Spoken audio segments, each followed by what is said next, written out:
আজকে বিকালবেলার ওয়েদারটা ভালো ছিল। আম্মু সকালবেলাতে অনেকগুলো জামাকাপড় পরিষ্কার করেছিল, সেগুলো বিকালবেলাতে তুলে নিয়ে আসলাম। অনেকগুলো জামাকাপড় ছিল, কিভাবে গুছাবো ভাবতেও পারছি না। বিকালবেলা ঘুম থেকে উঠে একটু অলস লাগছে আমাকে। তো অনেকগুলো জামাকাপড় পরিষ্কার করেছে, আর এই কয়েকটা জামাকাপড় গোছাতে পারবো না। আসসালামু আলাইকুম, কি অবস্থা সবাই? আশা করি ভালো আছেন। আম্মু আজকে সকালবেলাতে অনেকগুলো কাপড় চোপড় পরিষ্কার করে দিয়েছিল। বিকালবেলাতে সমস্ত কাপড় চোপড় গুলো আমি তুলে আনতে গেছিলাম। অনেকগুলো কাপড় চোপড় ছিল, এই কাপড় চোপড় তুলতে গিয়ে এমন নাজেহাল অবস্থা হয়েছে আমার। কাপড় চোপড়ের গাদাগাদিতে যেন কিছুই দেখা যাচ্ছে না ভালো করে। একটার পর একটা কাপড় হাত থেকে পড়ে যাচ্ছিল আর আমি তুলছিলাম। যাই হোক, সমস্ত কাপড় চোপড় গুলো তুলে নিয়ে আমার রুমে চলে গেলাম আমি। এতগুলো কাপড় চোপড় কিভাবে গুছাবো ভেবে পাচ্ছি না। অনেকগুলো কাপড় ছিল, তাই বসে থেকে কিছুক্ষণ চিন্তা করলাম যে খুব অলস অলস লাগছে, ঘুম থেকে উঠে ভালোই লাগছে না।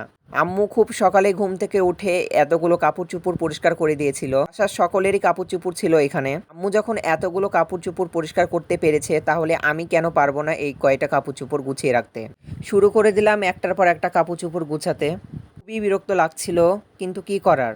বিকালবেলাতে ঘুম থেকে উঠে কোনো কিছুই ভালো লাগে না। বিকালবেলাতে কোনো কিছু হালকা নাস্তা না করলে আমাকে যেন ভালোই লাগে না। বড় আপু বাসায় ছিল, বড় আপুকে বললাম আপু আমাকে একটু মুড়ি মাখিয়ে দাও। এরকম একটা বড় বোন থাকা কতই যে ভালো। আমার বোন সবসময় আমার সব আবদারগুলো মেটাই, যখন আমি যে কাজটা করতে বলি আমাকে করে দেয়। এবার শুধু বলেছিলাম যে আপু আমি মুড়ি খাবো, আমার ক্ষুধা লেগেছে। আর আমার আপু সমস্ত চানাচুর, পেঁয়াজ কুচি থেকে শুরু করে যাবতীয় যা যা লাগে সবকিছু নিয়ে আবার বসে গেছিল মুড়ি মাখাতে।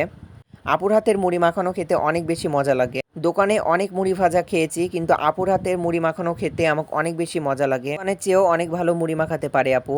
অনেক খাওয়া দাওয়া করলাম, এখন কাজে আবার ফিরে এসেছি। কোনো কাজ একটানা করতে ভালোই লাগে না, কাজের ফাঁকে ফাঁকে বিরতি দিলে অনেক বেশি ভালো লাগে। আর ফাইনালি আমার সমস্ত জামা কাপড় গুছানো শেষ। এখন আমি ওয়ারড্রোব খুলে সমস্ত জামা কাপড়গুলো গুছিয়ে রাখছিলাম। যাই হোক, নিজের কাজ নিজে করার একটা আলাদা আনন্দ থাকে, ওকে দিয়ে করালে সেই কাজে আনন্দ পাওয়া যায় না। আল্লাহ হাফেজ বন্ধুরা।